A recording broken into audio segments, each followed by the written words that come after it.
नमस्कार, आप देख रहे हैं दृश्य न्यूज। तमाम खबरों के लिए चैनल को लाइक, शेयर और सब्सक्राइब जरूर करें। नमस्कार दोस्तों, आज आप के साथ हमारे स्टूडियो में खास मेहमान हैं समय जी जैन। समय जैन सहारा इंडिया की शुरुआत से ही, जब इसकी स्थापना बासुदा में हुई थी उस समय भी और देश में, तब से सहारा के लिए काम कर रहे हैं। और आज हम जानना चाहते हैं उनसे कि जो सहारा डूबने के कगार पर है, सहारा श्री जेल में रहे और जेल में रहते हुए उन्होंने अंतिम सांस ली, खत्म हुए, तो अब जाकर जो लाखों निवेशक है देश के अंदर, और लाखों क्या अगर ये कहा जाए करोड़ों निवेशक है और उनका पैसा डूब रहा है। मित्रों, आज कोऑपरेटिव से जुड़े ढेर सारे डिपॉजिटर को भी मैं एक शुभ समाचार देना चाहता हूं।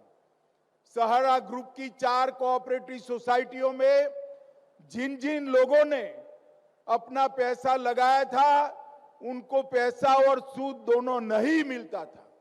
कल सहकारिता मंत्रालय के इनिशिएटिव से देश की सुप्रीम कोर्ट ने ऑर्डर कर लगभग 10 करोड़ डिपॉजिटरों को अपना पैसा वापस देने का निर्णय किया है, जिससे सहारा ग्रुप के सारे डिपॉजिटर को अपना पैसा वापस मिलेगा।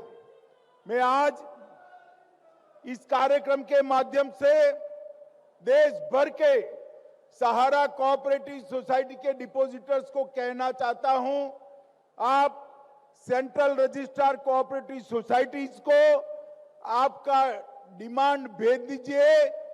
आपकी सत्यापन कर 3-4 महीने में ही ये पैसा देने की व्यवस्था हो जाएगी। सहारा एक स्वदेशी कंपनी थी, हमारे देश के लिए आन मान और शान की बात थी। सहारा ने अपना कभी भी किसी भी तरीके की गलत नियम नीति के साथ काम नहीं करा, जो मेरी जानकारी में है। लेकिन अब व्यवस्थाएं ऐसी रही कि वो उलझती हुई चली गई, लेकिन उसके बाद भी कहानी काफी लंबी है, उसको विस्तार से बताने बैठेंगे तो काफी समय लगेगा। लेकिन फिर भी आज एक उम्मीद जागी थी 8-10 महीने पहले हमारी देश की सरकार ने और हमारे देश के माननीय सहकारिता मंत्री अमित शाह जी के द्वारा ये भरोसा देश की जनता को दिया गया कि आपका सहारा में जमा रकम एक निवेशक की सुरक्षित है। और पूरा वादा उनके माध्यम से सोशल मीडिया में, प्रिंट मीडिया में, इलेक्ट्रॉनिक मीडिया में, सभी में उनके द्वारा, उनके मुखारबिंद से ये बात की गई कि एक जमाकर्ता का जमा धन वापस होगा। ये सरकार वचनबद्ध है। और कुछ महीने बाद माननीय सुप्रीम कोर्ट के आदेश अनुसार नहीं, समय जी मैं ये जानना चाहूंगा कि सहारा में कुल कितने मेंबर कितने हैं जिनका पैसा जमा है? लगभग देश में, पूरे देश की बात करें तो 3 करोड़ से अधिक लोगों का पैसा डिपॉजिट है। और हमारे परिक्षेत्र की बात करें, गंजबासौदा परिक्षेत्र की, तो जिसमें लगभग 10,000 लोगों का पैसा डिपॉजिट है। और ये कितना अमाउंट होगा पूरे देश में? देश का पूरा जो आंकड़ा दिया गया है 400 सोसाइटियों का संस्था द्वारा 86,000 करोड़ रुपए का आंकड़ा दिया गया है। 86,000 करोड़ रुपए। हाँ, जो विद इंटरेस्ट अब बढ़ रहा होगा। हाँ, विद इंटरेस्ट अब जो भी उसमें गणना हो रही हो। हाँ, तो अब उसको सुप्रीम कोर्ट ने क्या डिसीजन दिया है? सुप्रीम कोर्ट ने सहकारिता मंत्रालय, सरकार के हस्तक्षेप पर सुप्रीम कोर्ट ने आदेश दिया कि सहकारिता मंत्रालय पारदर्शी तरीके से एक निवेशक का भुगतान कराया है पोर्टल के माध्यम से।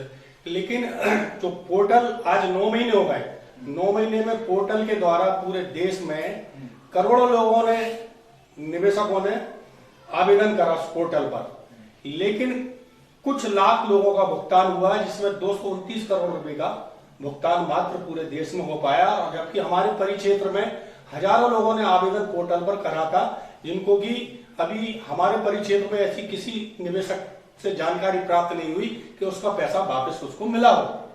नहीं तो ये क्या कारण रहा है कि ये भुगतान मतलब योजना बनने के बाद भुगतान नहीं हो पा रहा है, इसमें क्या बाधा आ रही है? इसमें कई त्रुटियां उस पोर्टल के माध्यम से निकाली गई हैं, उनकी जो कमियां थी उनको दूर किया जा रहा है। और मैं यही सरकार से निवेदन करना चाहूंगा कि सरकार के ऊपर पूरा जनता का, करोड़ों निवेशकों का, गरीब निवेशकों का, जो कि मतलब ऐसे निवेशक हैं जिनकी दशा मतलब आप और हम या सरकार भी नहीं देख सकती, ऐसे निवेशक, छोटे निवेशक इस संस्थान से जिन्होंने 5-5-10 रुपए प्रतिदिन इकट्ठे करके जुड़े हुए थे, उन निवेशकों का सरकार ने पुकार सुनी। लाखों कार्यकर्ताओं की पुकार सरकार ने सुनी, लगभग सारा के कार्यकर्ताओं ने, और पूरे देश में 4000 से अधिक कार्यकर्ताओं ने आत्महत्या कर ली इस दुखदायी पीड़ा के अंतर्गत। विगत 12 साल से ये केस चल रहा है। मेरी समझ में नहीं आ रहा है कि आखिर गलती कहां किसकी है, निवेशक की इसमें क्या गलती है, कार्यकर्ता की क्या गलती है? भाई निवेशक का अपना भुगतान मिलने चाहिए। और आज कार्यकर्ता जो दर दर की ठोकरें, 30 साल 25 साल काम करने के बाद दर दर की ठोकरें खा रहा है, आत्महत्या की ओर, आत्महत्या के कगार पर खड़ा है। हजारों कार्यकर्ताओं ने आत्महत्या कर ली। तो समय जी, मैं आपको यहाँ थोड़ा सा रोकना चाहूंगा। मैं ये जानना चाहता हूँ इसमें कि कहाँ फॉल्ट था जिसके कारण ये गवर्नमेंट को कार्रवाई करना पड़ी, सहारा को रोकना पड़ा, सहारा के दफ्तर बंद कर दिए गए, ये क्या गलती क्या थी, क्यों इसको ये क्या करना? अब उस गलती के पीछे तो अपन जाएंगे तो बहुत उसमें विस्तार होगा। क्या ये आरबीआई से रजिस्टर्ड नहीं थी? नहीं, रजिस्टर्ड जहां जो संस्थाएं सहारा में काम कर रही थी, जो कंपनियां, वो बाकायदा अपने नियामक के द्वारा रजिस्टर्ड थी। लेकिन अब क्या कारण बने, लेकिन फिर भी मैं इस देश की न्यायपालिका और इस देश की सरकार से यही निवेदन करना चाहूंगा कि ककड़ी चोर को फांसी की सजा न दी जाए। कहीं किसी से भूल हुई है तो उनको एक थोड़ा दंड देते, लेकिन करोड़, जिसमें जनहित का मामला हो, करोड़ों लोगों का मामला हो, और ऐसे देश के गरीब निवेशकों का 3 करोड़ मल्टीप्लाई आप 4-5 से करो तो देश की आधी आबादी प्रभावित हो रही है सहारा के मामले में। लेकिन वो जो मेहनत का पैसा था, उनका खून पसीने का पैसा था, वो सहारा के पास जमा है। सहारा के पास है, लेकिन गवर्नमेंट अंडरटेकिंग है। सहारा उसमें हस्तक्षेप कुछ नहीं कर पा रही आज की परिस्थिति में।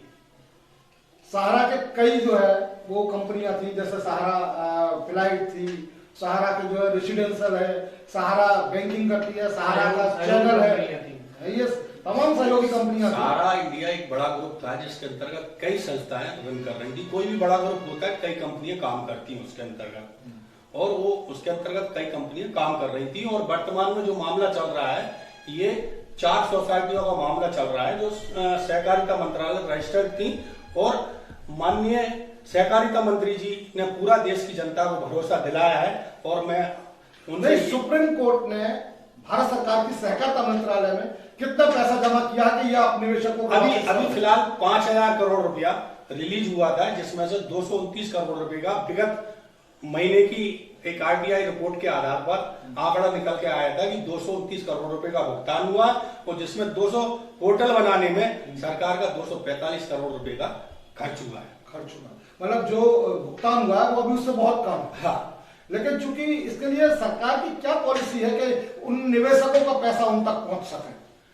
अब निवेशकों का पैसा, सरकार का, कोर्ट का, सबका ये पारदर्शिता, लेकिन अब वो कैसी पारदर्शिता बन रही है कि 9 महीने में हम करोड़ों लोगों के आवेदन करने के बाद कुछ लाख लोगों का भुगतान मात्र 5000 करोड़ में 201 मतलब एक अंश के बराबर ही भुगतान कर पाई है। तो ये तो सहकारिता मंत्रालय को अमित शाह जी ने भरोसा दिया है कि सबका पैसा लौटाया जाएगा। पोर्टल पर जो लोग जो है अपना आवेदन करेंगे, रजिस्ट्रेशन कराएंगे, उन सबका पैसा लौटाया जाएगा। बिल्कुल बिल्कुल। तो ये इसमें इतना समय क्यों लग रहा है सरकार के लिए? सरकार के लिए कुछ उसमें कमियां पोर्टल में आ रही, कभी पोर्टल नहीं चल रही है, कभी कुछ नहीं हो रही है। हालांकि अभी विगत दिनों सहकारिता मंत्रालय और कृषि मंत्रालय एक साथ था। सहकारिता मंत्रालय अलग बना है, अलग बिल्डिंग में पहुंचा है, जिसमें एक अलग डिपार्टमेंट सहारा का बनाया गया है, और उसमें तीव्रता ला रहे हैं। मेरी बार बार सरकार से यही उम्मीद होगी कि जल्दी से जल्दी भुगतान करवाने की प्रक्रिया को और सरल कराया जाए, या सहारा के काउंटर से उनकी देखरेख की निगरानी में यदि भुगतान कराया जाए तो बहुत जल्दी, अविलंब एक एक निवेशक का भुगतान समय से हो जाएगा। वर्तमान में जो सहारा की ब्रांचें थी उनकी क्या स्थिति है? अभी लगभग देश में अधिकांश कर ब्रांचें बंद हैं, क्योंकि निवेशक आपके कर्मचारी का वेतन नहीं दे पा रहे, बिल्डिंग का किराया नहीं दे पा रही संस्था, इलेक्ट्रिसिटी का बिल नहीं भर पा रही। तो इसका मतलब यह कि सहारा की जितने भी ब्रांचेस थी देश भर में वो सब बंद है। अधिकांश तक बंद है, कुछ जगह काम भी हो रहा है। तो निवेशकों को मतलब अभी ये उम्मीद रहेगी कि जल्द मिलेगा पैसा? बिल्कुल, जब हमारे देश की संस्था और देश की न्यायपालिका भरोसा दिला रही है, उससे बड़ा तो देश में कुछ नहीं है। उसके अलावा भरोसा हम किस पे करेंगे? तो ये थे दोस्त हमारे साथ समय देन जी, जिन्होंने बहुत बारीकी से और विस्तार पूर्वक ये बताया कि जो सहारा समय के निवेशकों का पैसा सहारा के पास जमा है, उसके लिए सुप्रीम कोर्ट और भारत सरकार की सहकारिता मंत्रालय तथा भारत सरकार के गृह मंत्री के रूप में जो अमित शाह जी बैठे हुए हैं, वो एक एक निवेशक का पैसा समय सीमा में जल्दी से जल्दी वापस कराएंगे। उसके लिए पोर्टल भी बना दिया गया। अब देखना यह है कि उन तमाम लोगों का पैसा, चाहे वो गरीब हो अमीर हो, जैसे भी उन्होंने सहारा के साथ अपना पैसा इन्वेस्ट किया है, वो कब तक वापस होता है। नमस्कार।